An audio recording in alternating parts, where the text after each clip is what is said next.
They called it a peaceful death, which is what people say when someone dies in their own chair, in their own room, with no drama and no warning, and the particular quality of absence that descends on a large house when the person who gave it its character is gone. My grandmother died on the 14th of March, in the orangery at Ashwick Hall, in the chair she had occupied every morning for as long as I had been alive. She was 78. She had been, by any reasonable account, exactly what she intended to be. A woman of sharp intelligence, strong preferences, and absolute certainty about what other people should do with their lives, which is a combination that makes a person either insufferable or invaluable, depending on whether you have the sense to listen to them. I did not always have the sense to listen to her. I want you to know that from the beginning, because the story I am about to tell you is, in large part, a story about that failure. My name is Rowan Holt. I am the Duke of Ashwick, which means I hold a house of 40 rooms in a county I will not name, a title that requires a great deal of management and very little sentiment, and a reputation for coldness that I have, by my grandmother's assessment and the evidence of subsequent events, been cultivating with a thoroughness that crossed the line from self-preservation into actual loss some time before the letter arrived. The letter arrived in June, 3 months after my grandmother's death, on a Tuesday morning that was otherwise entirely unremarkable. The estate accounts, 2 letters from my steward, a persistent matter with the east wing gutters that my housekeeper had been managing with less patience than usual, I found, among the morning correspondence, an envelope in my grandmother's handwriting. I should say something about my grandmother's handwriting. It was, even at 78, the handwriting of a woman who had been taught to write by a woman who took the matter seriously, firm, clear, and with a particular loop on the capital letters that I had known since I was 6 years old and that I had, on the morning in question, not seen for 3 months. I picked up the envelope. I put it down. I picked it up again. I opened it. Then I sat with it for a very long time. But I am getting ahead of myself. To understand the letter, you need to understand Phoebe Vane, and to understand Phoebe Vane, you need to understand what the 2 years before my grandmother's death looked like from inside Ashwick Hall. My grandmother had been employing readers and companions for perhaps 4 years before Phoebe arrived. She was not infirm, not in any way that she acknowledged, and not in any way that had reduced her capacity to manage the household and its occupants with her customary efficiency. But her eyes had been giving her difficulty for 2 years, and she had, with what she described as a purely practical adjustment, decided to have someone read to her in the mornings and keep her company in the afternoons. The previous companions had been adequate, which is to say they had read clearly and not irritated her excessively, and had lasted between 4 and 11 months before being replaced. My grandmother was not a cruel employer. She was simply precise about what she wanted and honest about whether she was getting it, and most people over time found this combination fatiguing. Phoebe Vane arrived in September, 2 years before my grandmother's death. She was 23. She was the granddaughter of the vicar of a village called Fernley, some 15 miles from Ashwick, and she had been recommended by a woman in the county who knew my grandmother slightly and knew Phoebe well. Her father had died when she was 18. Her mother had died when she was 20. She had been living with her grandfather and teaching at the village school until the school had been obliged to reduce its staff for want of funds, and she had then, with the practical clarity of someone who has had to be practical since the age of 18, begun looking for a position. I met her twice in the 2 years she was at the hall. I want to be precise about this, because it is the thing I find, looking back, most difficult to account for. She was in my grandmother's house for 2 years. She came to the hall in September and she remained, to my grandmother's evident satisfaction, until March of the year after the one that followed. And in those 2 years I was at the hall on perhaps a dozen occasions for varying lengths of time, and I met her twice. The first time was in October of the first year, when I came for a week, and she was in the corridor outside my grandmother's sitting room with a book. I cannot even recall the title, and my grandmother introduced us. And I said, "How do you do?" And she said, "Very well, thank you, Your Grace," and I went on about my business. The second time was in August of the second year. At a dinner my grandmother gave for a small number of county people, at which Phoebe Vane was present as a guest rather than an employee, which was my grandmother's way of arranging things, and at which I said something I have since forgotten, and she said something I have equally forgotten, and I went on about my business again.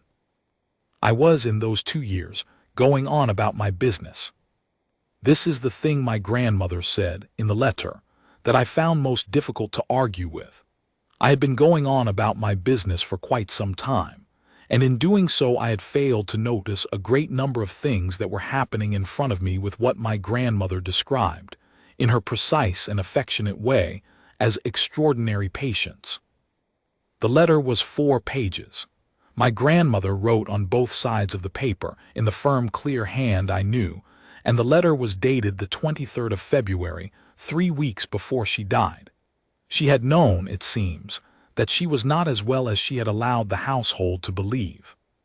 She had arranged the letter to be held by her solicitor and sent 3 months after her death, which she had calculated, with the accuracy she brought to everything, would be enough time for the first grief to settle and the main stupidity to reassert itself. She was not wrong. I will not reproduce the letter in full. It was, first, a private communication, and second, it contained a description of me that I prefer not to have widely circulated. I will tell you its substance, which is this. My grandmother had spent 2 years watching Phoebe Vane, and in that same period had watched me come and go from the hall with decreasing frequency and increasing efficiency, and she had formed the view, stated plainly, with examples, across 4 pages, that Phoebe Vane was the most genuinely suitable person she had encountered in 30 years of managing my household's affairs, that I had been too occupied with going about my business to notice her, and that if I continued to go about my business at the current rate, I would end up alone in a very large house with very well-managed gutters and nothing else. She said this with love. My grandmother said everything with love, even when what she was saying was designed to remove the last of your comfortable illusions about your own conduct. It was, I had always thought, one of her more irritating qualities. She ended the letter by telling me that Phoebe Vane had returned to Fernley after the funeral and had, as of February, resumed her position at the village school, which had apparently recovered its funding. She told me that Phoebe was 25, which she considered neither too young nor too old for the purpose, and that if I had managed to arrive at this particular piece of information on my own, she would be astonished, given my record on the subject of arriving at obvious things. Then she signed it with her name, and a single line I will keep to myself, because it was intended only for me. I sat with the letter for a long time. I will not pretend that I acted immediately on the letter's contents. I'm not the kind of man who acts immediately on anything, except in estate matters, which are different. I read it on the Tuesday. I read it again on Wednesday. On Thursday I put it in the locked drawer of my desk, which is where I keep things I am thinking about and not yet ready to address. On Friday I unlocked the drawer and read it again. I spent July in the drawer period. What I was doing in July, if I am honest, was conducting an argument with a letter. The argument went, roughly, as follows. My grandmother had been 78 and had formed her views over a period of 2 years during which she was not at her most mobile, and was therefore perhaps inclined to overestimate the significance of whatever was within easy observation. Phoebe Vane had been kind to her, which was her position and her nature, and my grandmother, who was fond of Phoebe Vane, had read into that kindness a set of conclusions that were not, perhaps, as well supported as 4 pages of firm, clear handwriting might suggest. The problem with this argument was that my grandmother had, in 40 years of forming views about people, been wrong approximately twice, and both times she had subsequently acknowledged it and explained what had gone wrong in her reasoning, and there was no indication, in the 4 pages of the letter, of any analogous uncertainty. I abandoned the argument in August. What I replaced it with was more honest and more difficult. My grandmother had been watching me for 2 years as well as watching Phoebe Vane, and what she had seen when she watched me was something I had not previously articulated to myself, which was that I had been managing the hall and the title and the county responsibilities for 8 years since my father's death with the comprehensive efficiency of a man who has decided, at some point in the process, that efficiency is what he is for. The house was in excellent order. The estate accounts were satisfactory. The tenants were managed, the gutters were attended to. And I had been doing all of this with the thoroughness of a man who has no other project, which is to say with more thoroughness than was actually required, because when everything else is managed, there is nothing left to absorb the hours. My grandmother had watched me fill the hours with management and had noted, in February, while she still could, what she thought should fill them instead. I spent August with this. In September, I drove to Fernley. I should explain the driving, because Fernley is 15 miles from Ashwick, and a man of my position does not ordinarily drive himself 15 miles to a village schoolroom on a Tuesday morning without some preparatory thought. I had done the preparatory thought in August. What I had concluded after the preparatory thought was that there was no version of this visit that was not, at its foundation, peculiar, and that adding a groom and a formal carriage would make it more peculiar rather than less. I drove myself. I took the letter. I had no plan beyond arriving, because every plan I had constructed in August had foundered on the same problem. I did not know what Phoebe Vane would make of any of it, and until I knew that, any plan was premature. Fernley is a small village, a church, a posting inn, a row of houses, and the school, which occupies a converted farm building at the edge of the village green. I arrived on a Tuesday morning because Tuesday mornings, according to what I had learned from a judicious inquiry of my grandmother's solicitor, was when the school's older pupils had their composition lesson, which ended at 11, after which Miss Vane, she was Miss Vane at the school, generally remained in the building until noon. I arrived at 10 minutes to 11. I waited. She came out at 11 with 3 pupils who were apparently headed to the church to look at the medieval brasses, which was a project she had set them. I was standing at the gate of the school garden. She saw me before the pupils did. She stopped for a fraction of a second, the clean, assessing stop of a person who has encountered something unexpected and is deciding how to proceed. And then she said something quiet to the pupils, and they went off down the lane and she came to the gate. "Your Grace," she said. "Miss Vane," I said, "good morning." "Good morning." She looked at me with the direct, clear look of a woman who has learned not to manage her expressions unnecessarily. "I did not expect to see you in Fernley." "No," I said, "I should imagine not. I have come on a matter that requires I have a letter from my grandmother. I believe you should read it." She looked at me. "Is it recent?" "February," I said. She had it held. Something moved in her face, not quite grief, because grief for my grandmother was, I think, an older thing that she had already carried for 6 months, but something adjacent to it, the recognition of an unexpected continuation of something she had thought finished. "I see," she said. "Then, would you like to come in?" The schoolroom smelled of chalk and wood, and the particular quality of cold morning air that accumulates in old stone buildings. There were compositions on the desks, the Tuesday lesson, and a blackboard with a list of words on it that I didn't read, and a shelf of well-worn books along one wall. Miss Vane offered me the teacher's chair, which I declined, and she sat in it herself with the ease of someone who is comfortable in her own space, and I stood near the window with the letter in my hand. "My grandmother wrote it in February," I said. 3 weeks before she died. She arranged for it to be sent in June." "To you," she said. "Yes." May I ask what it says? I had thought about this question in August. I had thought about various ways of answering it. I had decided in the end that the most honest answer was the most honest answer, and that any attempt at management would be both obvious and counterproductive. It says, I said, that she watched you for 2 years, and that she formed the view that you were, she is very specific about this, the most genuinely suitable person she had encountered in 30 years of managing Ashwick's affairs. And then she says a number of things about me that I found difficult to argue with, though I did try. Phoebe Vane looked at me. Her hands were folded in her lap in the particular way of someone who is paying complete attention. What sort of things?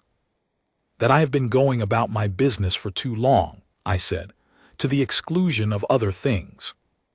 And that I had, in the specific case, been too occupied with going about my business to notice what was in front of me. What was in front of you? I had thought about this question as well in August and September. You, I said, apparently. She was quiet for a long moment. The schoolroom was very still. From down the lane came the distant sound of the church bells marking 11:15. May I read it? She said. I gave her the letter. She read it with the attentiveness she brought to everything, the same quality of attention I had watched her give my grandmother's correspondence in the corridor, the same quality she apparently gave her pupils' compositions. She read all 4 pages without comment. When she finished, she held it for a moment, looking at the last page. She says, Phoebe said, that you would probably take 6 months to arrive at the obvious. She was correct, I said. It was 6 months. The corner of her mouth moved. She also says that you would arrive, because you always do eventually arrive. You simply take what she calls the longest possible route. Also accurate, I said. She looked up. Her eyes were clear and direct in the schoolroom light. What have you come to ask me, Your Grace? I had thought about this question in September, specifically. I had thought about various formulations and discarded them for various reasons, and had arrived, in the end, at the formulation that seemed most in keeping with both the spirit of the letter and with the quality of the woman I was asking. I have come, I said, to ask whether you would be willing to return to Ashwick, not as a companion or a reader or any other professional arrangement. I have come to ask whether you would consider, whether you would do me the honor of. Yes, she said. I stopped. I have not finished the question. I know what the question is, she said. Your grandmother described it in some detail on page 3. She folded the letter carefully and held it. The answer is yes. I looked at her for a moment. You have had the letter for 4 minutes. I have had 6 months, she said, to consider what I would say if someone arrived at the school gate with a letter and the longest possible route behind him. The answer has been yes for some time. She paused. I liked your grandmother very much. She was not wrong about very many things. She was not wrong about anything to my knowledge, I said. Then perhaps you should have listened to her sooner, she said, with the dry warmth that I would later learn was one of her most reliable qualities. Yes, I said, I should have. The county adjusted to the news with the particular speed that county societies reserve for things they have, in some sense, already decided are inevitable. My grandmother had been at Ashwick for 40 years. She had had strong views about the management of Ashwick Hall and equally strong views, it emerged, about the management of its eventual mistress, and the former she had implemented in detail, and the latter she had arranged in a letter. The county women who had known her best received the news of the engagement with the expressions of people who are not entirely surprised. Phoebe came to the hall in November, for the first of what would become regular visits before the wedding in April. I met her at the door, which I had not done for any previous guest in recent memory, and she came in with the calm of someone who has been thinking about a place for 6 months and is now finding it as she imagined. She went directly to the orangery. I had not expected that. She went directly to the orangery and stood at the window where my grandmother's chair still was. I had not moved it, not because I had been avoiding the question, but because every time I had thought about the chair I had found that I was not, in fact, ready to move it. And she stood at the window for a moment, and then she turned and she said, "May the chair stay here?" I said yes. She put her hand on the back of it briefly, which was all, and then she turned and said, "Show me the rest." And I showed her the house, all 40 rooms of it, which took the better part of the afternoon, and she was attentive and asked precise questions about the gutters and the east wing and the home farm and several other things that I would not have anticipated a woman asking on a first formal visit to a house she was considering inhabiting. And I found, by the third floor, that I was answering them with more honesty than I had recently applied to any conversation, which was unexpected.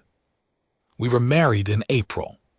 Small because Phoebe had no family beyond her grandfather, who came and sat in the front pew with the composure of a man who had been expecting this outcome, since a date I have never been entirely able to establish, and who seemed, when I introduced myself to him properly, to find me a satisfactory, if somewhat overdue, development.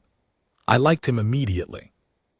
I will tell you what is true, and what has been true since that November afternoon in the orangery.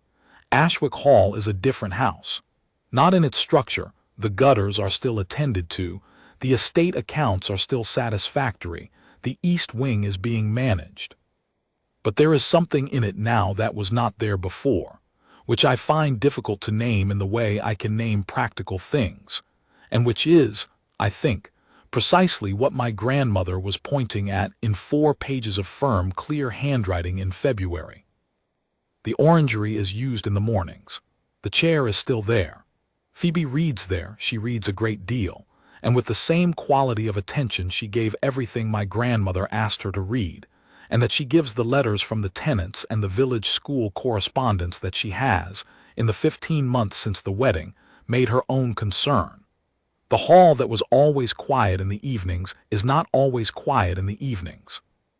There is a quality to the quiet when it does come, late, after the lamp is down and the fire banked, that is different from the quality of the quiet when I was in it alone, which is a thing I could not have described before I had both to compare.